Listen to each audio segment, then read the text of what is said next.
Hello everyone, welcome to the Model Gaming Show. I am your host, GWFawkes, and this is the show for the week of June 24th. Let's dig right into the stories for this week. Not too much to talk about. Again, E3 just happened, and really we're in a bit of a doldrums in terms of games releases, games news, any surprises coming out. All the big stuff happened over E3, as it should have. And so because of that, I've got a topic that I want to talk about at the head of the show, but let's go over new video game releases and reviews. The first being The Awesome Adventures of Captain Spirit. It's a free game. It's based in the universe of Life is Strange, and it just stars two characters, a father and a son, going through tough times after the loss of his husband and his mom, right? It's currently sitting at a 78 on OpenCritic, and it came out on June 26th.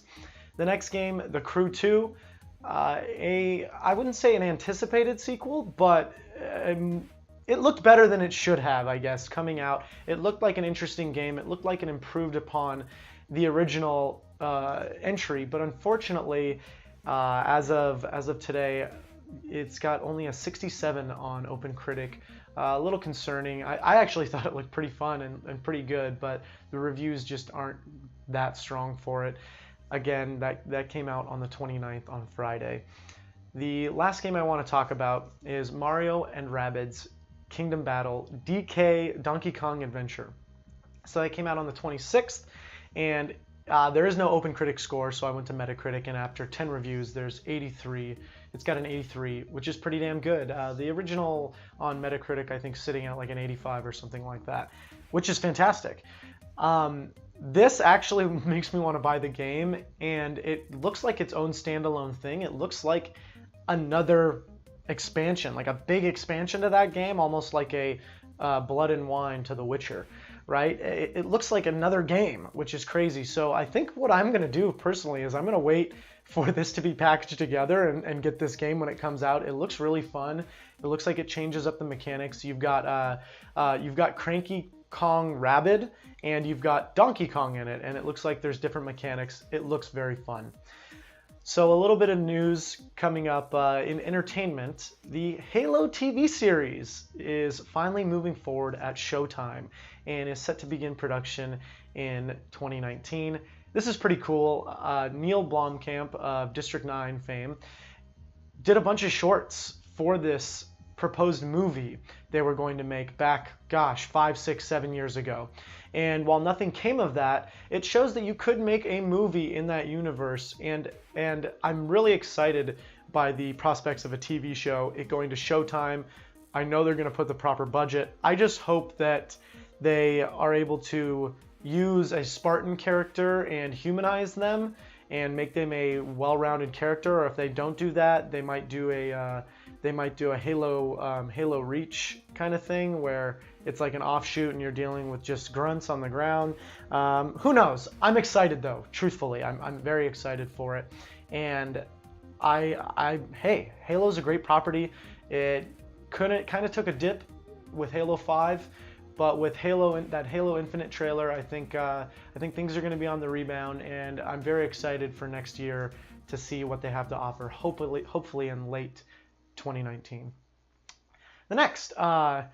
Summer Games Done Quick just finished this morning, I think at 3 a.m. I think it finished, and they raised another ton of money, $2,127,824. That's friggin' awesome. Although I don't get to watch many of the streams just because they take a long time. You know, I peeked in last night to, I think it was Final Fantasy VI, and it's like it was already 3.5 hours in. I don't know how long that game takes to beat, but even if that's a short run, right, they were at 3.5 hours, right?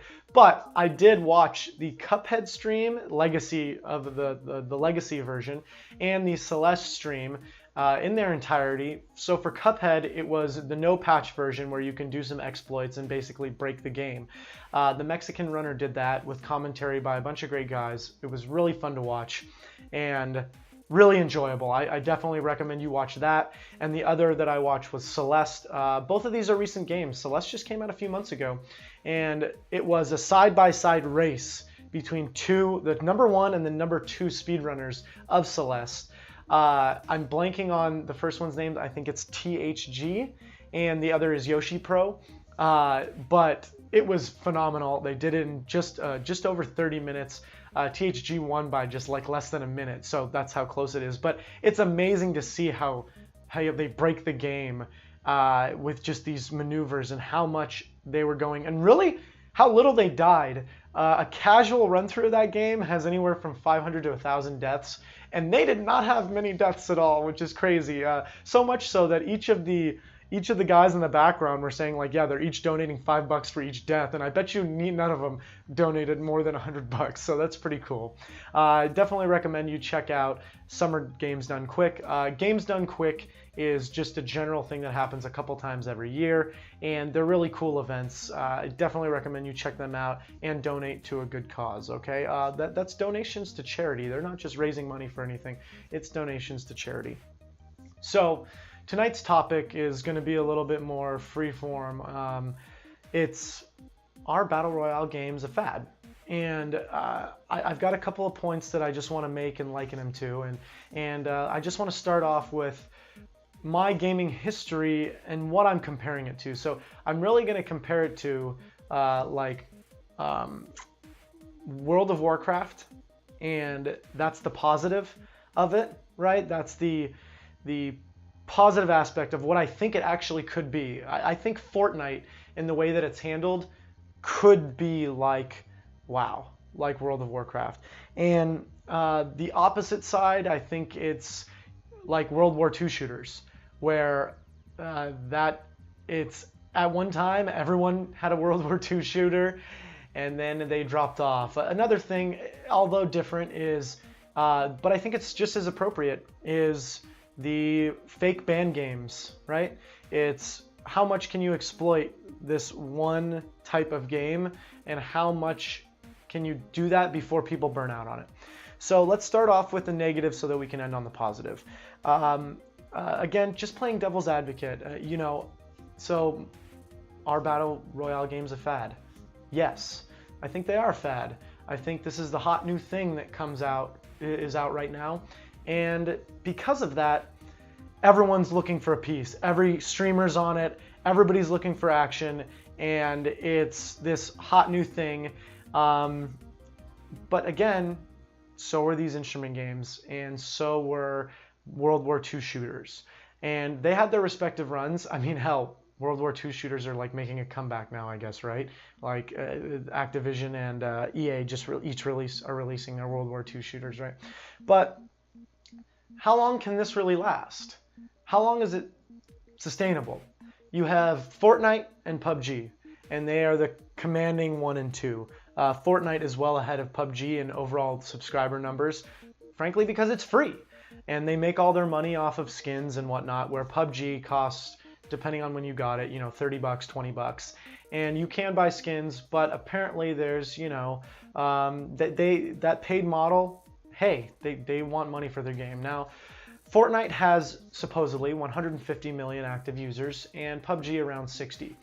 Those are astronomical numbers. So when you hear that PUBG is in second, do not feel bad for them. 60 million people is still a lot of people playing your game. So I think that these are a fad because it's just one mode of play. That's it. No matter how you slice it, it is what would be a mode in a video game that is released, like zombies or like multiplayer for all the Call of Duties and Battlefields for the last 15 years. This would be an additional mode that you would get in those games, and now these are self-contained things. It is one mode. It's 100 people drop into a battlefield, and it's the last to survive. Now, Fortnite is a little bit more customizable in that it's building. It's building, and they're constantly adding new things on the fly. That's what makes Fortnite special, and that's why Fortnite is the leader, is because they make updates on the fly. There's no waiting. PUBG, it still takes months or weeks to enact fixes and make changes, and right now that's definitely not helping them. But I think it's a fad because how long can you really play one mode of a game? I don't care how good it is. I don't care how fun it is. It is one mode. How many victories can you really get in that game? I mean, I played my fair share of Call of Duty, Halo. Hell, I played a lot of Crysis even. Those are multiplayer shooters. Hell, they're still coming out every year. And every year I moved on to something else. Even if it was the next iteration of that, or if it was another game, or 3 months I moved on to the next game, or I want different experiences. And I just don't think there's enough new content. There's still only like one map in Fortnite, and they've added a couple maps in PUBG now. But I mean, you're playing the same map over and over again. I realize this might not be for me. This game might not be for me. But even the very casual people, I think, are just checking it out and then checking out. I don't think that they are really staying long. So I think that 150 million number is inflated, just like I think that 60 million number is inflated.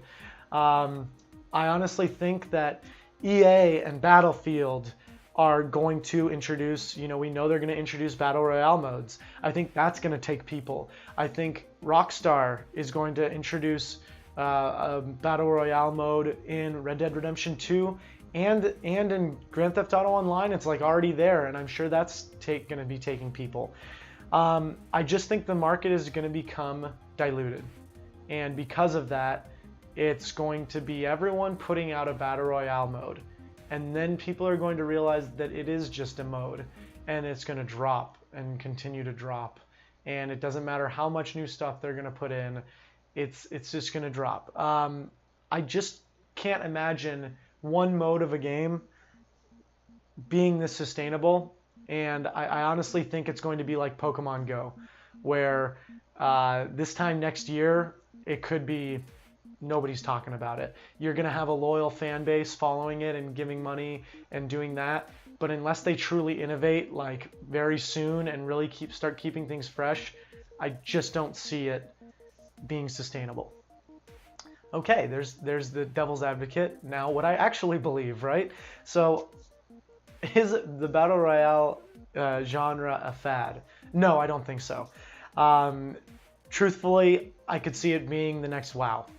I really do believe that. WoW has been, 10, 11 years. Oh my God. I'm sorry. It might be 14 years. I'm not sure. And they're releasing another expansion for it. And I know at one point they had 11 million constant subscribers, and that's 11 million people paying $15 per month to play that game.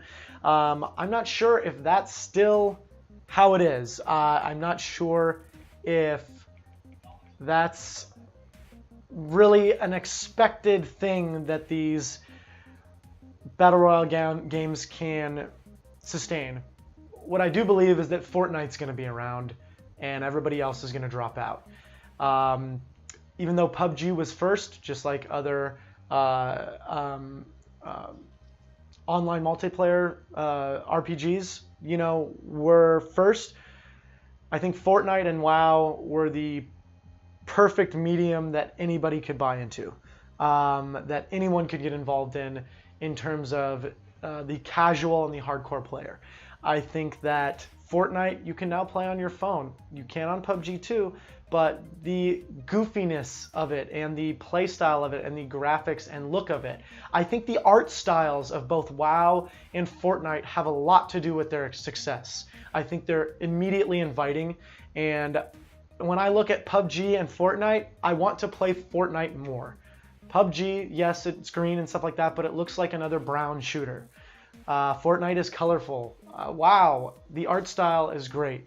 Okay, it's obviously very dated at this point, but especially with their new expansions and new things, I think that it can go. And unlike the, instrument games fad, right? I think that because Fortnite's got such a distinct lead, that even though all these other imitators will come out, I think that they will actually die off and Fortnite will remain just like WoW has. I really believe that their free-to-play model is the right way to go for this, where all these other games will be at least charging you, for Modern Warfare. It's going to be $60 for that game.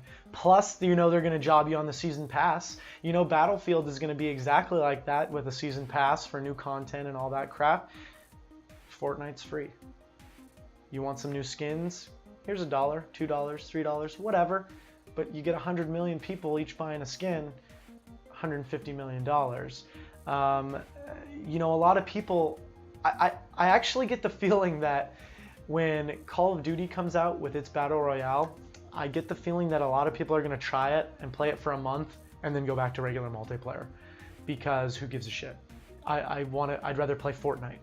I think that's going to be the sentiment. I really do. I think that PUBG, still has a chance of being around in a year. I think that they are trying to be better. They're trying to be faster. They're releasing new maps. They're releasing new content. And I think that there can be a number 1 and number 2 in this field. I don't think there can be room really for anything else. I don't think EA and Activision are jumping on the bandwagon, and Take-Two as well. But, Red Dead Redemption can add this because, hey, it's cowboys. How many cowboy games are there? How many cowboy games with an online component where you can probably support 40 people playing online in this huge battleground? They're it. And they've got the backing of Rockstar and Take-Two, where their persistent online mode is going to be friggin' bananas, just like online or GTA Online. So I think GTA or Red Dead Redemption can survive, truthfully. But that's so different. That people are buying that game for completely different reasons. That's just going to be a mode in a video game, where Fortnite and PUBG, they are the video game and they're the best at what they do, and they're distinct. They're two different games and they're distinct, so I think they can last. And I really think that Fortnite will always be more successful than PUBG, simply because it looks friendlier. I really do. It looks more casual, and it looks more fun to play. And while the best of the best are excellent at building, you don't need to be good at building to have fun in that game. Anytime I watch a PUBG match, I still look at jank. It still looks like a work in progress, that game, which is crazy to me. For how much money they've made and how much they put in, it still looks like it's a work in progress. It still looks like a beta version, you know what I mean? Where Fortnite, they're constantly making changes and updating, and it's almost like a persistent world, right? It's always evolving and changing, and it is different from PUBG, and it looks less janky. Maybe I'm wrong. I haven't played either of those. Maybe Fortnite's riddled with bugs, but when I watch people play, it certainly doesn't seem that way. So I really do believe Battle Royale is here to stay. I think it's going to be a defining game genre going forward. I think that Fortnite is going to be around for a long time. I think that there may be a Fortnite 2 in 5 years, 4 years, 3 years, whenever it comes out, right? But I could also seeing it and there not be. Just like WoW, World of Warcraft, I could see this just being, that brand name is in now. World of Warcraft, Fortnite, okay? It's in now, okay? And so there ain't no World of Warcraft 2, not yet at least, right? They're just going to keep updating. And the graphics, the way that Epic works with Fortnite, the graphics are going to get better. It's going to become more optimized. It's going to keep evolving, and I think that's what makes Fortnite special, and I think that's what is going to make it stay around. They're going to release new maps. They're going to release all this new stuff. Hell, they just had this rocket in the sky, crack open the sky, right? They're always doing new events, like a meteor shower. I think they added Thanos or whatever you want to call him, in from Avengers. I mean, God, think of the movie tie-ins, man.